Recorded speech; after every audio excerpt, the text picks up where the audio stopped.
Le soleil se couchait sur la plage de Deauville, peignant le ciel en un rouge sanglant qui semblait hurler un avertissement. Adrien, les yeux emplis de larmes salées par la mer et par le désir, s'était jeté sur Thibaut, ses lèvres capturant les siennes dans un baiser fiévreux, désespéré, comme si le monde entier allait s'effondrer sous leurs pieds. Et Thibaut, ce père d'emprunt si rigide, si hanté par ses propres fantômes, avait répondu, ses mains tremblantes agrippant les épaules nues de son beau-fils, murmurant un nom. Mais oui, qui brisait tout. Les vagues léchaient les chevilles d'Adrien comme une amante jalouse, mais il n'y prêtait plus attention. Son cœur battait la chamade, un tambour de guerre dans sa poitrine, tandis qu'il fixait l'horizon où le soleil agonisait. À 32 ans, il avait fui Paris pour cette côte normande, cherchant refuge dans les bras invisibles de l'océan. Mais ce n'était pas l'océan qui l'avait rattrapé, c'était Thibaut. Son beau-père. L'homme qui avait épousé sa mère 10 ans plus tôt, quand Adrien n'était qu'un adolescent rebelle aux yeux verts et aux cheveux en bataille, un gamin qui haïssait le monde pour l'avoir privé d'un père biologique. Thibaut se tenait là, à quelques mètres, torse nu sous sa chemise ouverte, les muscles saillants de ses épaules témoignant d'années passées à sculpter son corps comme une armure contre la douleur. 45 ans, et il en paraissait 30, avec cette barbe poivrée celle qui accentuait le creux de ses joues, et ses yeux bleus, froids comme l'Atlantique en hiver. Il avait été le roc de la famille Moreau, l'Américain expatrié qui avait conquis Élise, la mère d'Adrien, avec son accent traînant du Midwest et ses promesses de stabilité.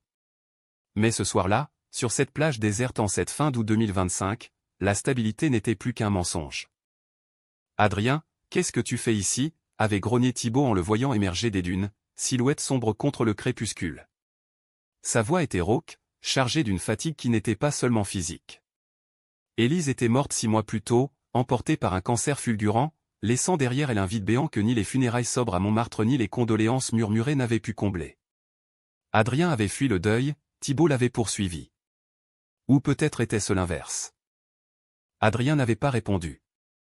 Il s'était approché, pieds nus dans le sable froid, son short de bain collant à sa peau moite. Les mots étaient inutiles, ils l'avaient toujours été entre eux. Depuis l'adolescence, quand Thibaut avait tenté de l'éduquer à la dure ses leçons de natation forcées dans la piscine familiale, ces soirées silencieuses devant des films hollywoodiens où les héros triomphaient toujours, il y avait eu cette tension, ce fil invisible tendu comme une corde à piano. Adrien l'avait haï pour avoir volé sa mère, pour avoir apporté dans leur maison ce parfum de tabac blond et de liberté américaine qui contrastait avec l'élégance parisienne d'Élise. Et pourtant, dans le secret de ses nuits, il avait fantasmé sur cet homme fort, distant, qui ne le regardait jamais comme un fils. Maintenant, Élise partie, le fil s'était rompu. Adrien s'était arrêté à un souffle de Thibaut, sentant la chaleur de son corps irradier comme un feu de camp interdit. « Je ne peux plus » avait-il murmuré, sa voix brisée par l'émotion. Et alors, dans un élan que ni l'un ni l'autre n'avait anticipé, il avait levé la main, effleurant la joue rugueuse de Thibaut.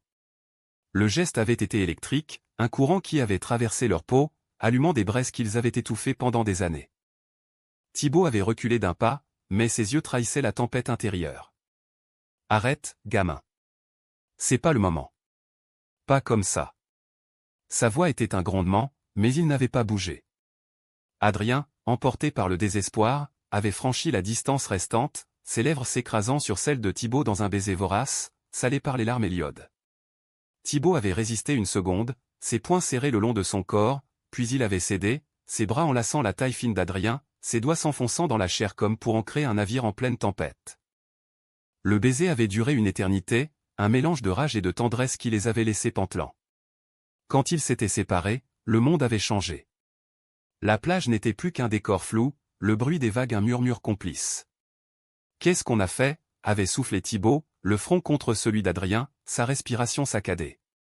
Adrien n'avait rien dit, il avait seulement pris la main de son beau-père, la serrant comme une bouée dans l'océan de leurs péchés. Ils avaient marché en silence le long de l'eau, les pieds nus imprimant des traces éphémères dans le sable. Thibaut, cet homme qui avait traversé l'Atlantique pour reconstruire sa vie après un divorce amer à Chicago, se sentait à nouveau perdu. Il avait aimé Élise profondément, avec cette passion tranquille des Américains qui croient en l'éternité des serments. Mais Élise était partie, et avec elle, la façade qu'il avait érigée. Adrien, ce beau-fils tourmenté, artiste peintre raté qui vivotait de portraits commandités dans les cafés de Saint-Germain, représentait tout ce qu'il avait fui, la vulnérabilité, le désir refoulé, ces nuits solitaires où il se surprenait à rêver d'homme au lieu de femme. « Parle-moi » avait enfin exigé Thibaut, s'arrêtant près d'un rocher moussu. La lune montait, pâle et accusatrice. Adrien s'était assis, les genoux ramenés contre sa poitrine, et avait commencé à dévider son âme. Depuis que maman est partie, je te vois différemment. Pas comme un père. Comme un homme. Et ça me terrifie. Les mots sortaient en cascade, entrecoupés de sanglots. Il raconta ses nuits blanches, ces toiles inachevées où des silhouettes masculines se fondaient dans des paysages côtiers, inspirés par Thibaut sans qu'il ose l'admettre. Comment, lors des obsèques, il avait surpris un regard de Thibaut, un regard chargé de deuil, mais aussi de quelque chose de plus primal, de plus dangereux. Thibaut écoutait, immobile, le vent salin fouettant ses cheveux. Il se rappelait l'adolescent qu'Adrien avait été, maigre, rebelle, avec ce piercing à la lèvre qui le faisait ressembler à un pirate des rues.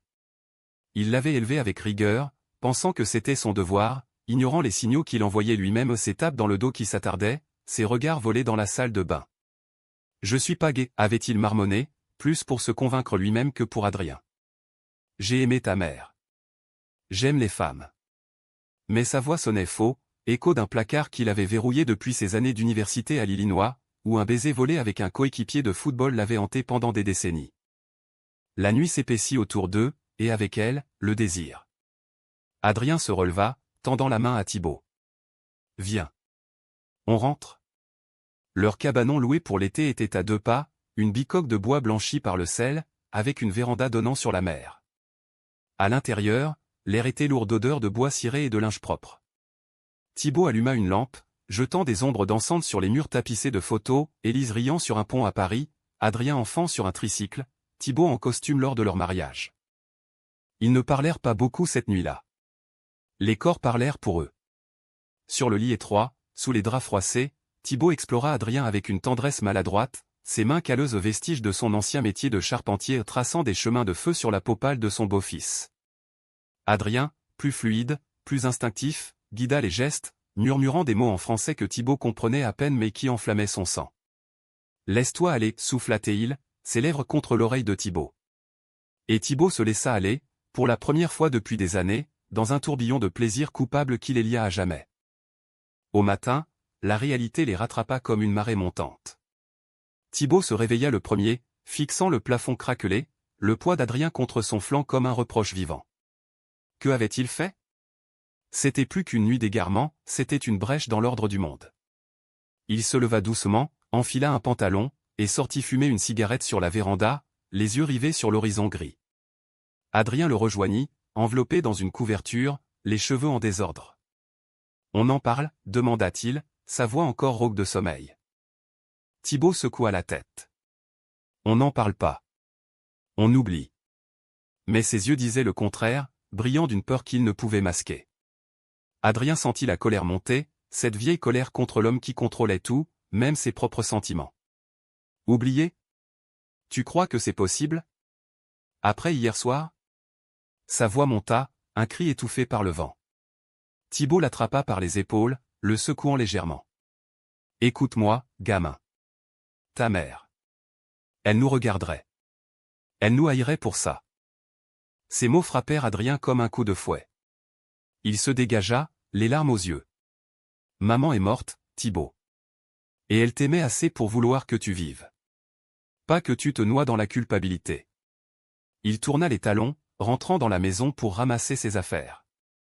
Thibaut le suivit, impuissant, le cœur serré. Ils passèrent la journée en silence, aérés sur la plage, évitant les regards.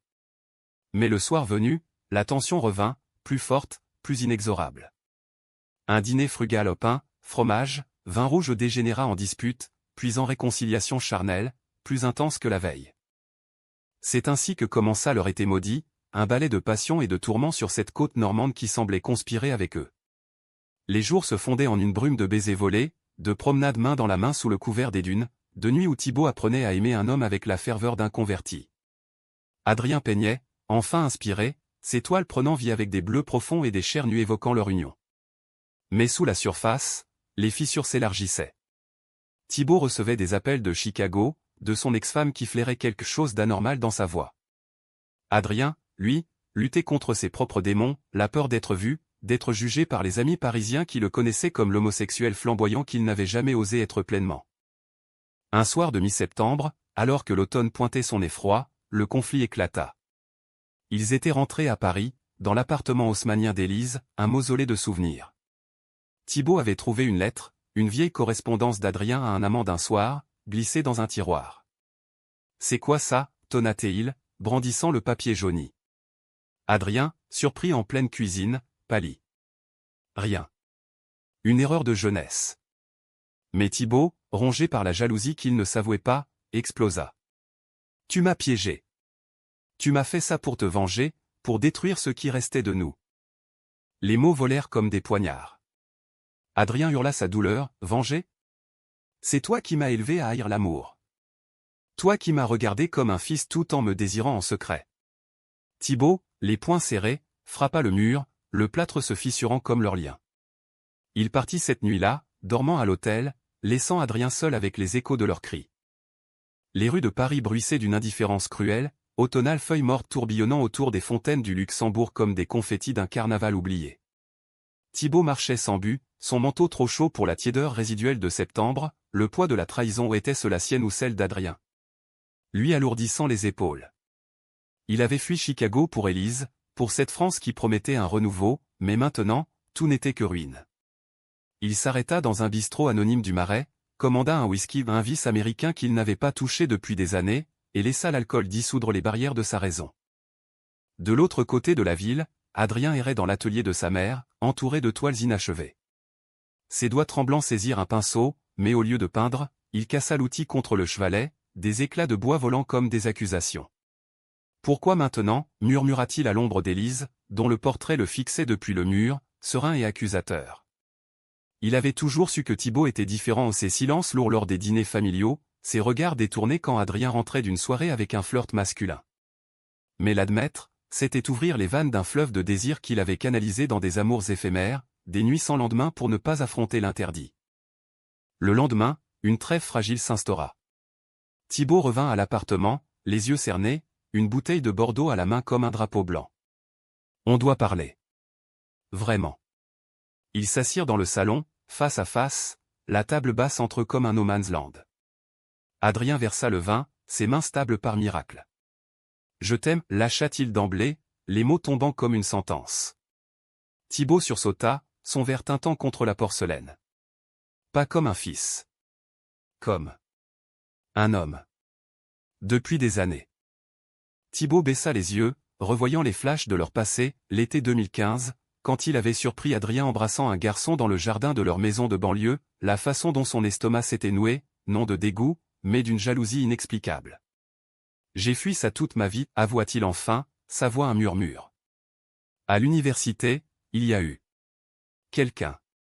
Un coéquipier. On s'est perdu dans l'alcool après un match, et après, j'ai enterré ça si profond que j'en ai fait une femme, un mariage, une vie normale au point. Il raconta tout, le divorce à Chicago, la venue en France comme une rédemption, l'amour pour Élise qui avait masqué le vide.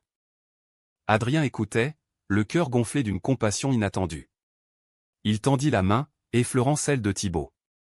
Et si on arrêtait de fuir ? Ensemble ? Le contact ralluma l'étincelle, et bientôt, ils étaient enlacés sur le canapé, les baisers plus doux, plus explorateurs que sur la plage. Cette fois, ce n'était pas la passion brute qui les unissait, mais une intimité naissante, tissée de confidences et de rires étouffés. Thibaut, pour la première fois, se permit de rire un rire grave, américain, qui fit fondre la glace autour d'Adrien. Les semaines suivantes furent un mirage de normalité volée. Ils transformèrent l'appartement en sanctuaire, dîner aux chandelles où Thibaut cuisinait des steaks saignants inspirés de son Midwest natal, promenade nocturne le long de la Seine où Adrien pointait les étoiles comme des secrets partagés. Thibaut, libéré, explorait son identité avec une curiosité d'enfant, il acheta des livres sur l'histoire LGBTQ+ en France, de Proust à Act Up, et Adrien l'accompagna à une expo au Centre Pompidou sur l'art queer. « C'est comme si j'avais vécu en noir et blanc » confia Thibaut un soir, allongé nu contre Adrien, leur corps entrelacés sous les couvertures. Mais Paris, cette ville de lumières impitoyables, ne tolérait pas les secrets longtemps. Le conflit surgit lors d'une soirée chez des amis d'Élise, un dîner mondain dans un hôtel particulier du 7e arrondissement. Adrien y alla seul au début, Thibaut feignant une grippe pour éviter les questions. Mais la curiosité ou la jalousie le poussa à les rejoindre incognito, se glissant dans la foule de intellectuels et d'artistes.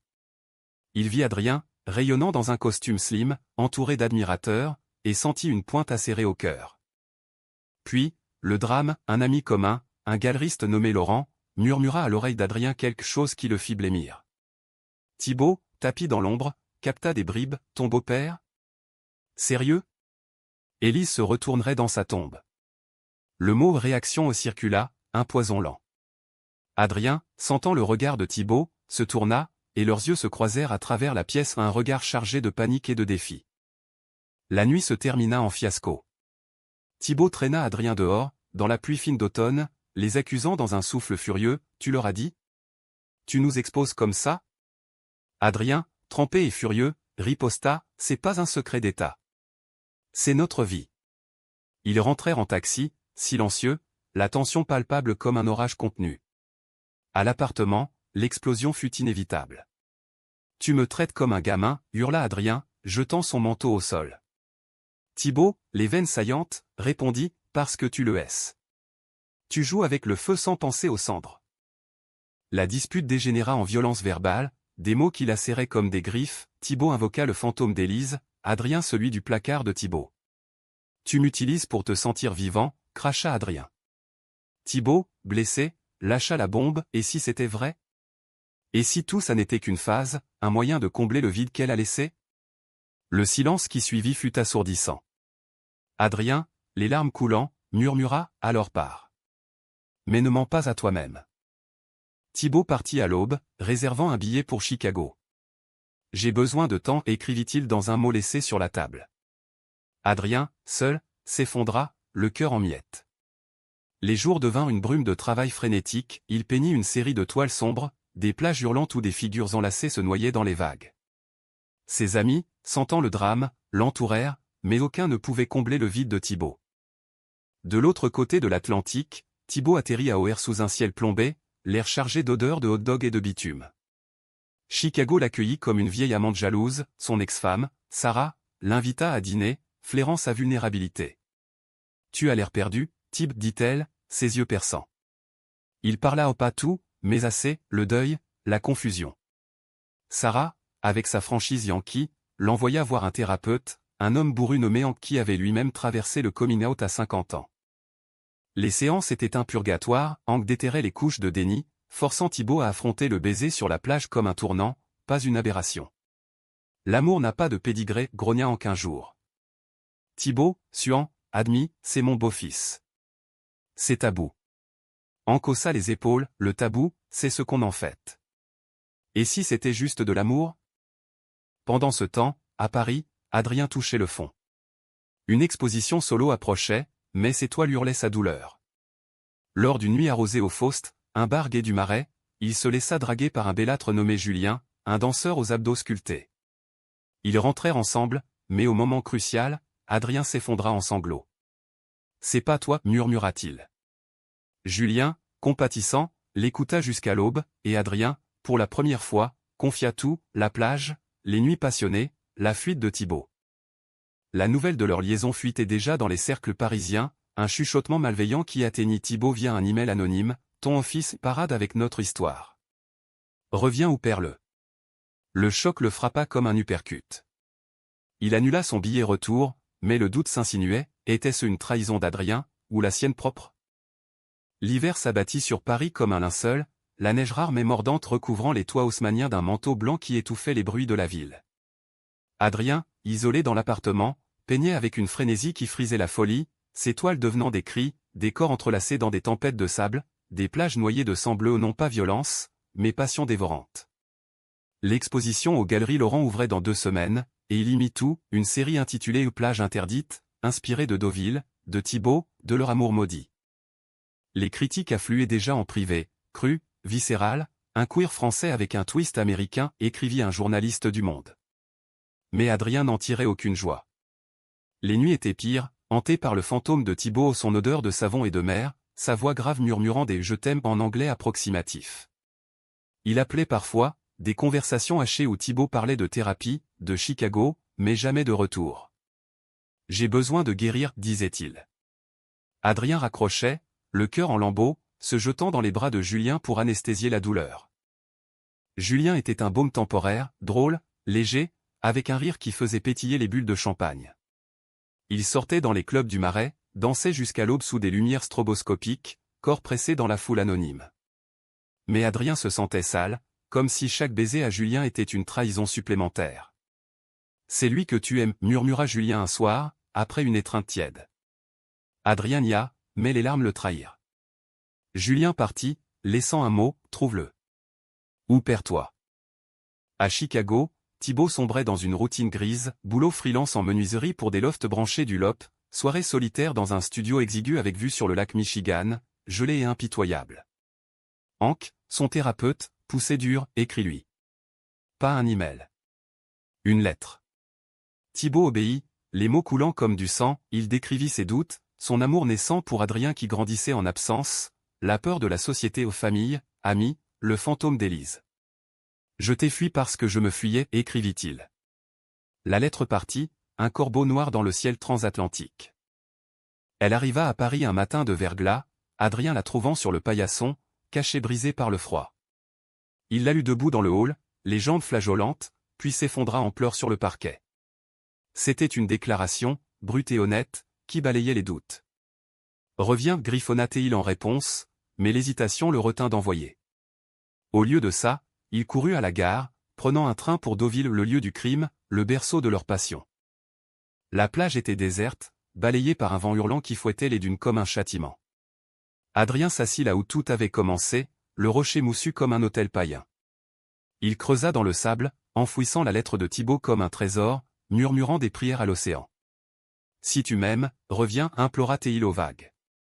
Le soir tombait, et avec lui, le froid s'insinuait dans ses os. Il n'entendit pas les pas dans le sable jusqu'à ce qu'une silhouette émerge de la brume, Thibaut, manteau long, valise à la main, les yeux rougis par le gélag et l'émotion. « J'ai reçu ton mot. Pas la lettre. Mais je suis venu. » Sa voix était un râle, brisé par le vent. Adrien se leva d'un bond, courant vers lui, et ils s'enlacèrent, corps tremblant contre le froid et la peur. « Pardon, » murmura Thibaut, ses lèvres contre les cheveux d'Adrien. « Pour tout. » Ils s'embrassèrent là, sous la pluie fine, un baiser salé par les larmes et la mer, plus profond que jamais. Le retour à Paris fut un nouveau chapitre, teinté d'une prudence nouvelle. Thibaut s'installa officiellement, transformant une chambre en bureau pour ses projets. Il envisageait d'ouvrir un atelier de meubles design, fusionnant son héritage américain avec l'esthétique française. Ils établirent des règles, thérapie conjointe avec un spécialiste LGBTQ+ du quartier latin, communication ouverte, pas de secret. Les nuits redevenaient sanctuaires, mais plus lentes, plus savourées, Thibaut apprenant à donner du plaisir à Adrien avec une patience infinie, Adrien guidant Thibaut dans les subtilités de l'intimité masculine, rire mêlé à gémissements. Pourtant, le monde extérieur grondait. L'exposition d'Adrien fut un triomphe, critiques élogieuses dans le Figaro, acheteurs affluents pour ces toiles qui capturaient l'essence d'un amour tabou. Mais avec le succès vint l'exposition, un journaliste, flairant le scandale, publia un article voilé dans Télérama l'héritage queer d'un deuil familial, Adrien Moreau et les ombres de son passé. Les ragots enflèrent, amis d'Élise coupant les ponts, famille lointaine envoyant des lettres de condamnation. Le climax survint lors d'une réception post-expo, dans les salons lambrissés de la galerie. Thibaut, en smoking impeccable, un clin d'œil à ses racines hollywoodiennes, tenait la main d'Adrien sous la table, un geste discret mais chargé. Puis, Laurent, le galeriste, ivre de champagne, lâcha la bombe devant une foule d'invités. « Ton beau-père, hein? C'est ça l'inspiration des plages interdites? Un inceste chic ?» Le silence tomba comme une guillotine. Adrien pâlit, Thibaut se raidit, ses jointures blanchissant sur son verre. La salle explosa en murmures, flash de téléphone capturant l'instant. Adrien, furieux, gifla Laurent un claquement sec qui fit taire la pièce. « C'est de l'amour, pas un spectacle » hurla-t-il, sa voix résonnant contre les murs. Thibaut se leva, protégeant Adrien de son corps, et d'une voix calme mais d'acier, celle de l'Américain qui avait affronté des tempêtes, déclara « Oui, c'est mon partenaire. Et si vous ne respectez pas ça, sortez de nos vies. » Ils quittèrent la galerie main dans la main, sous les regards médusés, la pluie de novembre les accueillant comme une purification. Cette nuit-là fut la plus sombre. À l'appartement, Thibaut craqua, on est foutu. La famille, les amis. Tout. Adrien, encore vibrant de rage, le serra contre lui. Non. On est libre. Ils firent l'amour avec une urgence désespérée, corps fusionnant pour défier le monde, mais au matin, la trahison frappa plus fort, un email de Sarah, l'ex de Thibaut, avec des captures d'écran de l'article viral. Reviens à Chicago. Laisse ce gamin. C'est pas toi, ça. Thibaut, dévasté, paqua une valise en silence. Adrien le trouva ainsi, assis sur le lit, tête entre les mains. Pars pas, supplia-t-il, tombant à genoux. Thibaut leva les yeux, larmes coulant. Je t'aime. Mais ça nous détruit. La porte claqua, un son final comme un glas. Le silence de l'appartement était un tombeau, les murs résonnant encore des échos de la dispute, des rires passés, des murmures d'amour. Adrien erra comme un fantôme, touchant les objets imprégnés de Thibaut, la tasse à café ébréchée du Midwest, la veste en cuir pendue au porte-manteau, exhalant un parfum de tabac et de mer. Il annula les interviews post-expo, se cloîtra avec ses toiles, peignant une dernière œuvre, un diptyque de la plage de Deauville, l'un joyeux au soleil, l'autre dévasté par la tempête, symbole de leur arc brisé. Les amis restants, Julien revenu en allié discret, une galeriste nommée Camille qui avait toujours su tentèrent de le soutenir. C'est du courage, pas de la folie, dit Camille lors d'un thé amer. Mais Adrien, rongé par la culpabilité, se blâmait, avait-il forcé Thibaut hors de sa zone de confort? Était-ce vraiment de l'amour, ou un égoïsme masqué? Il écrivit des lettres non envoyées, des pages de regrets et de déclarations, les brûlant dans la cheminée comme des exorcismes ratés. À Chicago, Thibaut sombra dans l'abîme. Il reprit contact avec Sarah, non pour raviver une flamme éteinte, mais pour ancrage, dîners familiaux où sa fille adolescente, Lily, fruit de leur mariage, le bombardait de questions. « Papa, pourquoi t'es si triste ?» demandait-elle, ses yeux bleus et les siens emplis d'inquiétude. Il éludait, mais intérieurement, il bouillonnait. Hank, en séance, le confronta, c'est la peur du jugement, ou la peur de l'aimer vraiment. Thibaut hurla sa réponse, les deux. C'est mon beau-fils, bon sang. Pourtant, les rêves le hantaient, Adrien sur la plage, riant sous le soleil, ses mains tendues. Il fouilla les archives en ligne, trouva l'article de Télérama, et au lieu de honte, sentit une fierté farouche. C'est nous, murmura-t-il à son reflet dans le miroir fissuré de son studio. Un appel impulsif à Adrien, la ligne sonna dans le vide, voicemail, laisse un message. Thibaut raccrocha, puis rappela, laissant un monologue larmoyant, je suis un lâche. Mais je reviens. Attends-moi. Adrien, entendant le message tard dans la nuit, pleura jusqu'à l'aube. Était-ce assez? La trahison de Laurent avait ouvert les vannes, média people spéculant sur l'inceste gay du deuil Moreau, appel de cousins outrés exigeant des explications. Camille organisa une contre-attaque, une interview exclusive dans Libération, où Adrien parla ouvertement pas pour le scandale, mais pour l'humanité.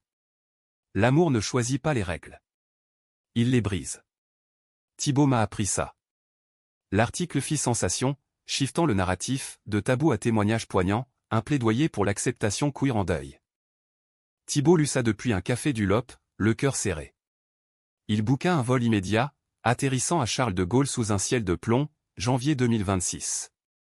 Le train pour Paris fut une éternité, ses pensées un tourbillon, et si Adrien avait tourné la page? Et si le monde les avait irrémédiablement séparés? Il marcha des heures sous la neige fondue, arrivant à l'appartement au crépuscule, frappant à la porte d'une main tremblante. Adrien ouvrit, pâle et amaigri, mais ses yeux s'illuminèrent. Thib. Pas de mots, ils s'effondrèrent dans les bras l'un de l'autre, seuil franchi comme un Rubicon. À l'intérieur, le feu crépitait, une bouteille de Bordeaux ouverte en attente. Ils parlèrent toute la nuit, Thibaut confessant ses doutes chicagoans, Adrien ses nuits de désespoir. J'ai cru te perdre pour de bon, avoua Adrien. Thibaut, le serrant fort, répondit, jamais. C'est nous contre le monde.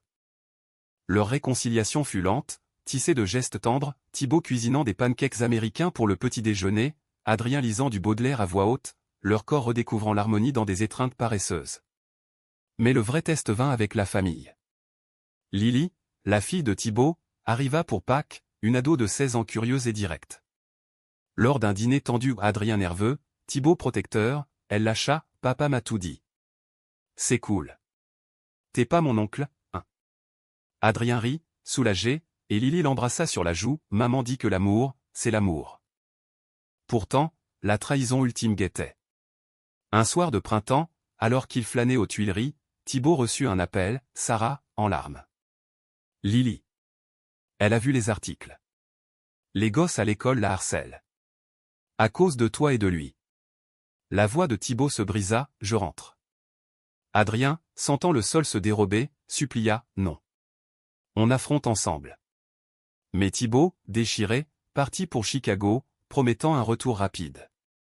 C'est pour elle, murmura-t-il à l'aéroport, leurs lèvres se touchant dans un au revoir salé. Les semaines d'absence furent un supplice. Adrien, soutenu par sa communauté naissante artiste queer, allié comme Camille, lança une pétition en ligne pour la visibilité des familles recomposées LGBTQ+. Thibaut, à Chicago, défendit son choix devant l'école de Lily, un discours passionné qui fit taire les moqueries. Mon partenaire m'a sauvé. Ne punissez pas l'amour. Lily, fière, posta une story Instagram, mon papa et Adrien 3 Love Wins. Le retour de Thibaut fut triomphal, il débarqua avec Lily, valise chargée de hot-dogs et de rêves.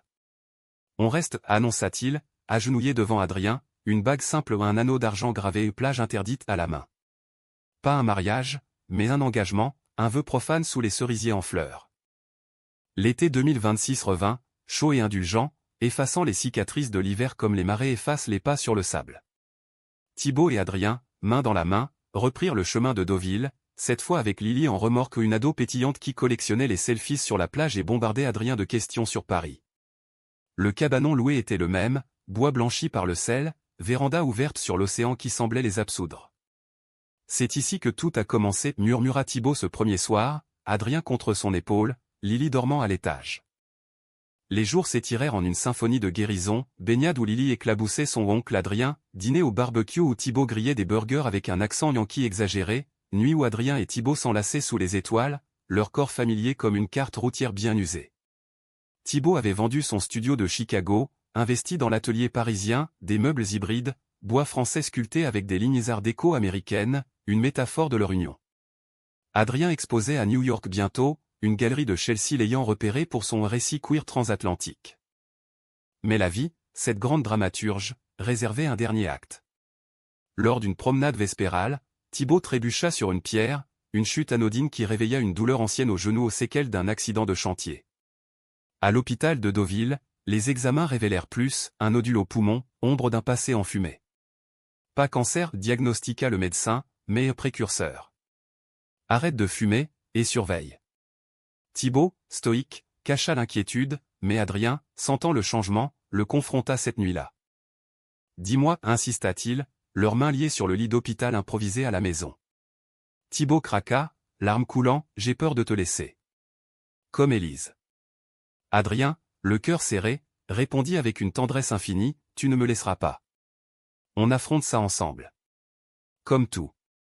Ils pleurèrent, puis firent l'amour doucement, corps et âme entrelacés dans une promesse de durée. Le diagnostic força une introspection finale. Thibaut arrêta le tabac net, remplaçant le rituel par des marches avec Adrien, des confessions au clair de lune. J'ai trahi Élise en la laissant seule avec son cancer, avoua-t-il un soir. Mais avec toi, je vis. Vraiment. Adrien, peignant un portrait de Thibaut sous la pluie, répondit, et moi, j'ai trahi mon deuil en t'aimant trop vite. Mais c'était juste. Lily, intuitive, organisa une cérémonie de plage, un feu de camp, des guimauves grillés, des vœux murmurés à l'océan. Pour maman Élise, aussi, dit-elle, versant du vin dans les vagues. Thibaut et Adrien renouvelèrent leur engagement, anneaux échangés sous les étoiles, un baiser scellant leur pacte, non pas parfait, mais humain, imparfait comme l'amour vrai. L'automne les ramena à Paris, enrichis. L'atelier de Thibaut prospérait, Adrien triomphait à New York où Thibaut le rejoignit pour une semaine de Manhattan Queer, Pride et Theatre off-Broadway. La trahison de Laurent? Oublié, le galeriste viré pour harcèlement. Les ragots s'estompèrent, remplacés par des histoires d'acceptation, couple comme le leur, famille recomposée, amour tardif. Un soir d'hiver, assis sur la véranda parisienne une nouvelle, installée par Thibaut, ils regardèrent la neige tomber sur la Seine. « Qu'est-ce qui suit » demanda Adrien, tête sur l'épaule de Thibaut. Celui-ci sourit, ce sourire américain large et confiant, ce qui suit. Nous. Incroyable, non? Et ils rirent, un rire libérateur, tandis que la ville scintillait en contrebas, témoin muet de leur odyssée. Dans ce rire, il y avait tout, le drame de la plage, les fuites, les retours, les peurs vaincues. Pas une fin heureuse hollywoodienne, mais une humanité profonde, l'amour comme acte de courage, de pardon, de persévérance. Et sur cette plage de l'âme, ils marchaient ensemble, pieds nus dans le sable du temps, vers un horizon infini.